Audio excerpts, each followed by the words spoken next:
პირველი რაც შეეხება დეზინფორმაციას ფარულობის დარღვევასთან დაკავშირებით. შეგახსენებთ კიდევ ერთხელ, რომ ამ მეთოდით, ელექტრონული მთლელების მეთოდით 6 არჩევნები ჩატარდა აქამდე 2021 წლიდან მოყოლებული.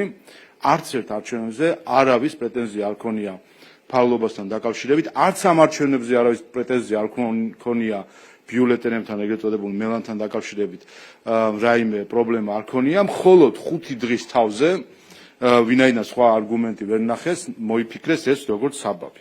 და ამბობენ რომ და ამით ამტკიცებენ, რომ არის ფარულობა დარღვეული. ახლა ვნახოთ რა ხდება საერთაშორისო პრაქტიკაში. პირველი, თქვენ ხედავთ პოლონეთის საპარლამენტო არჩევნებს 2020 წლის. გაცნობთ, რომ პოლონეთში გამოიყენება ელექტრონული არეში და ბიულეტენებით ხდება კენჭისყრა, გამჭვირვალე ყუთები, ბიულეტენების კონვერტშიც კი არ თავსდება. იცით თქვენ, რომ ჩვენთან, როდესაც არის ბიულეტენების და ყუთში მოთავსება, კონვერტში თავსდება იმ შემთხვევაში. ელექტრონული თავსდება შესაბამის იმასაც კონვერტი ქვია, საქაღალდეს ტიპის კონვერტი. პოლონეთში ხედავთ, რომ არ არის კონვერტში და მათ შორის თუ დავხედავთ, ნახავთ, რომ ჩანს კიდევაც ვის აძლევს ხმას ამორჩეველი.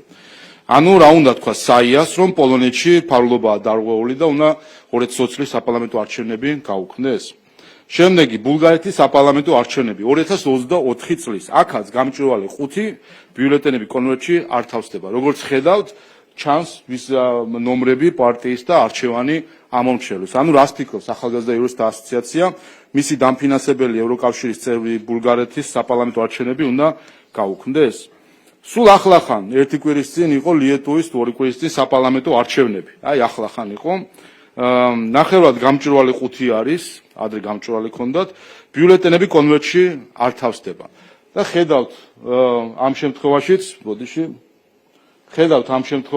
აი ჩაგდების დროს როგორ ჩანს თუ ვინ ყავს არჩეული ლიეტუվել ამომრჩეველს. და გუშინ იცით რომ შედგა არჩევნები მოლდოვაში, რომელსაც ოპოზიცია გაფართოებით აკვირდებოდა და ჩვენ ნახეთ სურათი, სადაც აქაც ნახევრად გამჭვირვალე 5-ია, ბიულეტენები არ თავსდება კონვერტში და ქალბატონი სანდუ, რომელიც არჩეული იქნა პრეზიდენტად, ყუთთან, რომელშიც პირდაპირ ჩანს, რომ ის არის მონიშნული ამორჩევის მხრიდან. ანუ რას ფიქრობს ახალგაზრდა იურისტთა ასოციაცია, რომ მოლდოვაში საპრეზიდენტო არჩევნები უნდა გაუქმდეს? ამას უპირებს მოლდოველ ხალხს ახალგაზრდა იურისტთა ასოციაცია.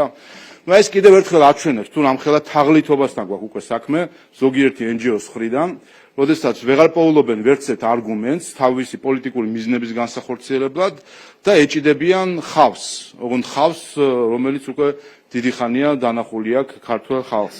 ეს არის პრობლემა იმის, რომ არასამთავრობო ორგანიზაციები, მათ განსაკუთრებით ის, ვინც ეგრეთ წოდებულ სადამკვირვებლო ორგანიზაციას უწოდებს საკუთარ თავს და მოქმედებს უცხოური დაფინანსებით, ჩართული იყვნენ საარჩევნო კამპანიაში, მიზნად ჰქონდათ კონკრეტული საარჩევნო შედეგის დადგმა, იყვნენ ქართული ოცნების წინააღმდეგ და ახლა როცა ეს შედეგი არ დადგა, ისინი ცდილობენ საკუთარი უცხოური დაფინანსება გამოიყენონ იმისთვის, რომ ქართველ, მოლდოველ, ბულგარელ, ლიეტუվել და პოლონელ ამორჩევლებს წაართვან არჩევანი.